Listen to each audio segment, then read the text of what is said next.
नमस्कार, स्वागत है आपका ट्रेंडिंग पॉडकास्ट शो में। और आज बात करेंगे चांदी की, जिसने आज नया रिकॉर्ड हासिल किया है। आज चांदी की कीमत जो है एमसीएक्स मार्केट में वो 1,84,700 से ज़्यादा है। अब तक चांदी इतनी कीमत पर नहीं पहुंची थी।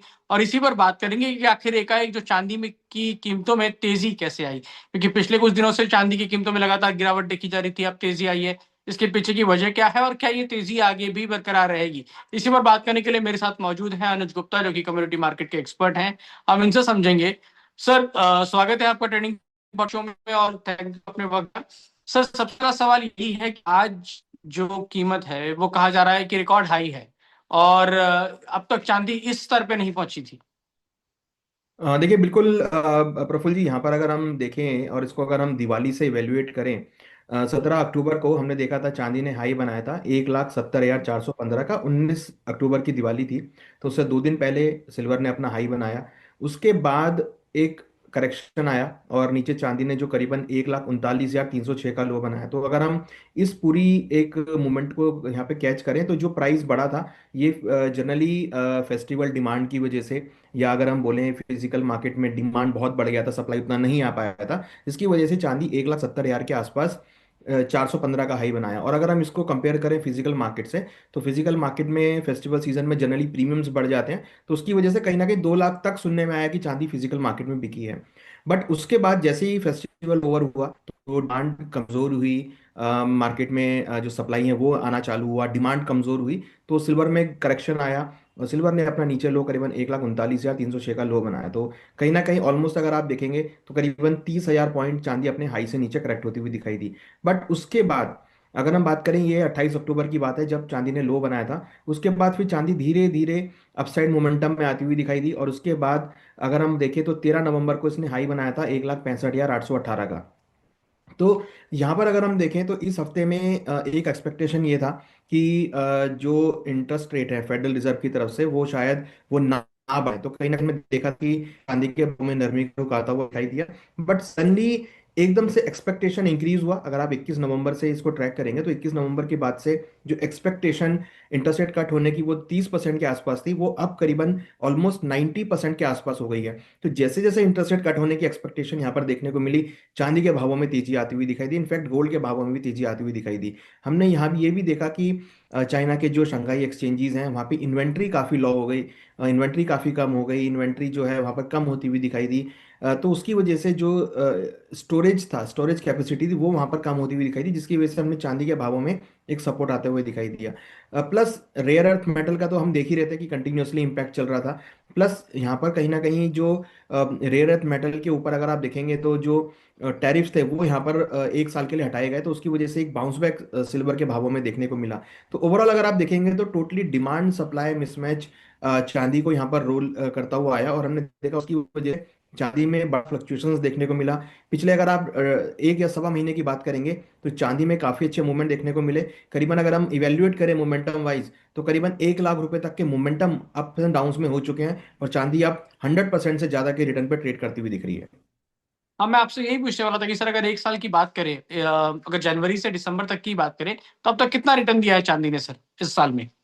देखिए इस साल में अगर हम करंट रेट के मुकाबले आज इवेल्युएट करें तो, क्योंकि चांदी ने आज 1,84,000 का हाई बनाया, तो चांदी करीबन 108.91% के रिटर्न यहाँ पर दे चुकी है। आज का हाई है इसका 1,84,727 का, और इस साल का जो लो था वो था 86,223 का। तो ये आप देख सकते हैं कि 108% के रेंज में चांदी आती हुई दिखाई दी है। मीन्स अभी मल्टी बैगर की कैटेगरी में आती हुई दिखाई दी है। और ये साल अगर आप कैलकुलेट करेंगे तो हिस्ट्री का सबसे बड़ा साल है जिसमें मोर देन 100% के रिटर्न चांदी ने यहाँ पर दिए हैं अभी तक। सर, लेकिन थोड़े दिन पहले अगर आपने आपने ही बताया कि किस तरह से चांदी की कीमतों में उछाल आया, फिर नीचे करेक्शंस हुए और काफी ज्यादा करेक्शन हुए। तो जो करेक्शंस हुए थे उस दौरान लोगों ने प्रॉफिट बुकिंग की। कई लोगों ने इस डर से बेच दिया कि और नीचे आएंगी कीमतें, 2011 या 1980 जैसा हाल होगा। तो क्या लगता है अब जब मार्केट में हालात इस तरह है और चांदी की कीमतें इतनी ऊपर है, तो क्या लोग अब वापस से निवेश करेंगे चांदी में, फिजिकल फॉर्म में हो या फिर एसआईपी में हो या देखिए उस ईटीएफ टाइम हो, क्या हो अब? देखिए उस टाइम पे जो चांदी गिरी थी उसमें कुछ बातें हमने देखी थी कि सरकार ने भी बोला कि भाई चांदी तो हमने बहुत क्वांटिटी में इंपोर्ट करी है, तो ये शॉर्टेज कैसी है। तो वहां पर कहीं ना कहीं हो सकता है कि कुछ होर्डिंग्स वाली बात सामने निकल कर आई हो, तो ये सडनली जैसे फेस्टिवल खत्म हुआ तो लोगों ने, जिन्होंने भी होल्ड किया हुआ था, जिन्होंने होल्डिंग कर रखी थी, उन्होंने चांदी को बाहर निकाला क्योंकि हाइयर रेट थे। तो सब लोग वहां पर चांदी को बेचने आए, क्योंकि अगर आप देखेंगे तो चांदी करीबन 3 महीने में ही करीबन 50,000 रुपये बढ़ गई थी। तो लोगों को दिखा कि भाई 50,000 का रिटर्न है, आप बुक कर लो। तो वो ट्रेंड यहाँ पर बनता हुआ दिखाई दिया। तो उसकी वजह से हमने देखा कि चांदी के भावों में तुरंत गिरावट आती हुई दिखाई दी। बट अगर हम करंटली अगर बात करें तो चांदी अगर आप देखेंगे तो यहाँ पर एक चीज और सामने आ रही है कि जो इंटरेस्ट रेट एक्सपेक्टेशन है वो अब डिस्काउंट हो चुकी है, जिसकी वजह से हम देख रहे हैं कि डॉलर इंडेक्स और बॉन्ड यील्ड अब धीरे धीरे इंक्रीज करती हुई दिख रही है। जो यूएस की 4 ईयर बॉन्ड यील्ड है वो अगेन अब 4% के ऊपर आती हुई दिख रही है। इट मीन्स कि बॉन्ड यील्ड अगर इट मीन्स जो इंटरेस्ट कट होने का एक्सपेक्टेशन है वो अब डिस्काउंट मार्केट कर चुकी है। अब उसका इम्पैक्ट हम यहाँ पे देख रहे हैं कि जो चांदी के भाव है वो कहीं ना कहीं एक रेंज में अटकते हुए दिख रहे हैं। बट उसके बावजूद भी हमने देखा इंडियन रुपी जो वीक हुआ है उसकी वजह से हमने देखा कि डोमेस्टिक मार्केट में चांदी ने अपने हाई बनाते हुए दिखाई दिए। हालांकि अगर आप इंटरनेशनल मार्केट की बात करेंगे तो चांदी अभी भी $58 के आसपास चल रही है। बट हाँ, वहाँ भी ट्रेंड पॉजिटिव है। कहीं ना कहीं इंटरनेशनल कारणों की वजह से, डिमांड सप्लाई की वजह से चांदी के भावों में तेजी आती हुई दिख रही है। इवन अगर आप देखेंगे तो कहीं ना कहीं लोग ऐसा भी मान रहे हैं कि चांदी जल्दी ही 2 लाख के लेवल पर टेस्ट कर सकती है। सर आप लोगों को क्या सलाह देंगे, बीइंग एन एक्सपर्ट आप लोगों को क्या सलाह देंगे इस समय, क्योंकि जब कहा जाता है कि जब कीमतें ऊपर जा रही हैं तब निवेश करना सही नहीं होता, तो क्या सलाह देंगे आप? देखिए, चांदी में हमने दिवाली के टाइम पे 30,000 रुपये की करेक्शन आती हुई देखी। तो ये तय है कि अगर चांदी टूटेगी तो 20 से 30,000 रुपये कहीं नहीं गए, वो जा सकते हैं।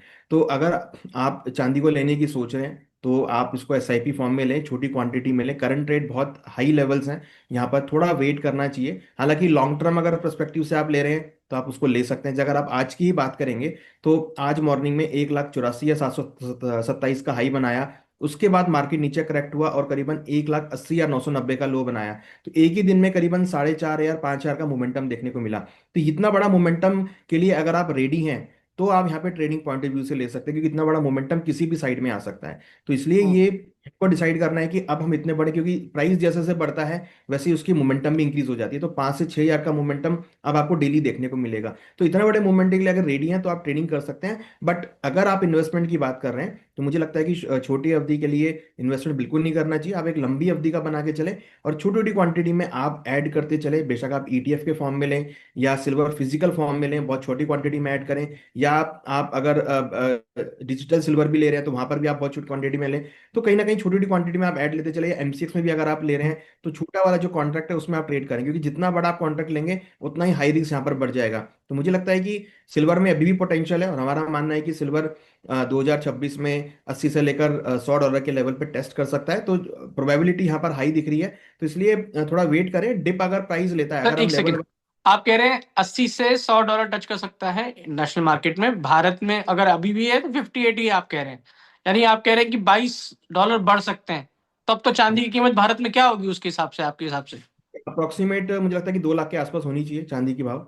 अगर $80 हम्म। आता है तो चांदी के हम्म। भाव करीब 2 लाख या मोर देन 2 लाख। बट हम 2 लाख को ही कैलकुलेट कर रहे हैं अभी, क्योंकि राउंड फिगर है। 2026 में? 2026 में 2 लाख के ऊपर अगर प्राइस चलेंगे तो फिर आगे का नया हम टारगेट डिसाइड करेंगे। फिलहाल अगर आप देखेंगे तो मेरा मानना है कि करंट रेट बहुत ज़्यादा रिस्की है, क्योंकि यहाँ से अगर टूटने में आया तो ये 5-10 हज़ार रुपये तो कहीं नहीं गए, क्योंकि 5 हज़ार मूवमेंट आज ही हो चुका है। तो 10 हज़ार के आसपास करेक्शन आ सकता है उसमें। तो अगर किसी को लेना है तो वेट एंड वॉच करे। एक 65 170 के आसपास मिले लेवल्स तो वहां पर फिर एंट्री कर सकते हैं। करंट रेट पे थोड़ा सा कॉशियस रखना चाहिए, और बेशक आप कुछ वेट कर लें, क्योंकि इंटरेस्ट रेट की मीटिंग होने वाली है, उसमें आपको डिसीजन आ जाएगा। देन आपके पास क्लैरिटी आ जाएगी कि भाई क्या आपको ट्रेड लेना है। तो अगर आप 2-3 दिन रुक सकते हैं तो, क्योंकि नेक्स्ट वेडनेसडे को मीटिंग है जहां पर आपको क्लैरिटी आती हुई दिखाई देगी और फिर उसमें आपको अच्छे ट्रेड्स देखने को मिलेंगे। यानी कुछ करेक्शंस आप भी मानते हैं कि आने वाले दिनों में होंगे, दाम बढ़ेंगे देखिए तो घटेंगे भी? देखिए टेक्निकल चार्ट्स पर ओवरबॉट हो चुका है। जैसे दिवाली पर ओवरबॉट हुआ था और सडनली हमने बड़ी गिरावट आती हुई देखी थी, तो सिमिलर काइंड ऑफ थिंग अब वो ओवरबॉट दोबारा हो गया है, तो वो करेक्शन यहाँ पर आ सकती है। सर बस चांदी के दाम बढ़ते हैं तो सोने के दाम भी कहीं पीछे नहीं रहते, सोने की क्या हालत है सर, और क्या सोने में निवेश करना सही समय है अभी भी, या रुकना चाहिए, बाजार को देखना चाहिए? देखिए, गोल्ड में भी अगर हम देखें तो सेम स्टोरी हमने गोल्ड में आती हुई देखी। गोल्ड ने हालांकि 17 अक्टूबर को हाई बनाया था 1,32,294 का। और उसके बाद अगर आप देखेंगे तो करीबन 1,21,600, 1,19,351 का लो बनाया था 29 अक्टूबर को। तो करीबन वहां भी हमने करीबन 12,000 पॉइंट की गिरावट आती हुई देखी थी। तो कहीं ना कहीं जो मार्केट के सेंटीमेंट है वो बिल्कुल सिल्वर के अकॉर्डिंग चल रहे हैं। बट गोल्ड अभी भी अपना हाई नहीं ब्रेक कर पाया, क्योंकि गोल्ड अगर आप देखेंगे तो थोड़ा सा एक रेंज में अटक गया है यहाँ पे, अभी तक अपना हाई नहीं रिवाइज किया है, इंटरनेशनल मार्केट में हाई नहीं रिवाइज कर पाया है। केवल रुपये की वजह से यहाँ पर हम देख रहे हैं कि एक एप्रिसिएशन आता हुआ दिख रहा है। बट इंटरनेशनली अगर आप देखेंगे तो फिलहाल अभी $4200 के आसपास चल रहा है, इसका 4381 का हाई था। तो जब तक वो हाई नहीं ब्रेक करता है तब तक मुझे लगता है कि यहाँ पर अभी फिलहाल आपको तेजी देखने को नहीं मिलेगी। यहाँ पे इंटरेस्टिंग चीज एक और है कि गोल्ड सिल्वर का जो रेशो है वो अब ऑलमोस्ट 73 के आसपास आ गया, जो कि इंडिकेट ये कर रहा है कि यहाँ पे चांदी बहुत एक्सपेंड हुई है as compare to the gold. तो यहाँ पर ये जो रेशो है ये कहीं ना कहीं सेटल होता हुआ दिखाई दे सकता है। और अगर ये सेटल होगा तो ये करीबन 80 से 85 के आसपास सेटल होना चाहिए, जिसमें गोल्ड में आपको अपसाइड मोमेंटम देखने को मिलेगा या सिल्वर करेक्ट होगी। तो ये जो स्प्रेड बढ़ गया है ना, ये स्प्रेड आपका सेटल होगा, जिसमें चांसेस लग रहे हैं कि सिल्वर आपको नीचे की तरफ एक बार सेटल करती हुई दिखाई देगी। तो सिल्वर में इसलिए मुझे लगता है कि ओवरबॉट हो गई है, रेशो वाइज भी और टेक्निकल चार्ट वाइज भी। तो आखिरी में बस ये है कि निवेशकों को जो मध्यम वर्गीय लोग हैं जो निवेश करते हैं छोटे छोटे अमाउंट पे, उन्हें एसआईपी या ईटीएफ के जरिए छोटे छोटे अमाउंट पे निवेश करना चाहिए, गोल्ड और सिल्वर दोनों में।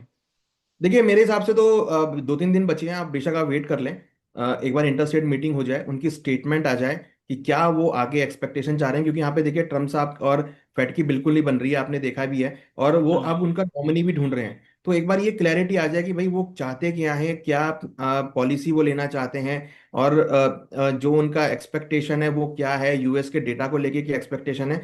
क्योंकि इस स्टेटमेंट जो ये स्टेटमेंट आएगा, इसके साथ हम 2026 में ट्रेवल करेंगे। तो 2026 में क्लियर होना चाहिए कि भाई यूएस की जो फेडरल रिजर्व है वो क्या पॉलिसी चाह रहा है, वो क्या मार्केट का आउटलुक देख रहा है। क्योंकि कहीं कहीं हम ये भी देख रहे हैं कि एक स्लो डाउन का इशू भी सामने दिख रहा है। अगर स्लो डाउन का इशू आता है तो अगेन आपको गोल्ड सिल्वर में अच्छा मोमेंटम देखने को मिलेगा। तो बेहतर है कि आप कुछ दिन वेट कर लें, प्राइस करेक्ट हो जाए तो फिर आप खरीदारी करें, या फिर ये बार मीटिंग ये सेटल हो जाती है, मीटिंग की क्या स्टेटमेंट आती है, देन उसके ऑब्जर्वेशन के बाद मुझे लगता है फिर पोजिशंस लेनी चाहिए। तो सभी चीजों को देखकर निवेश करें और अपने विवेक से निवेश करें। थैंक यू सो मच अनुज जी, आपने अपना वक्त दिया। Thank you so much. Thank you very much sir, thank you sir.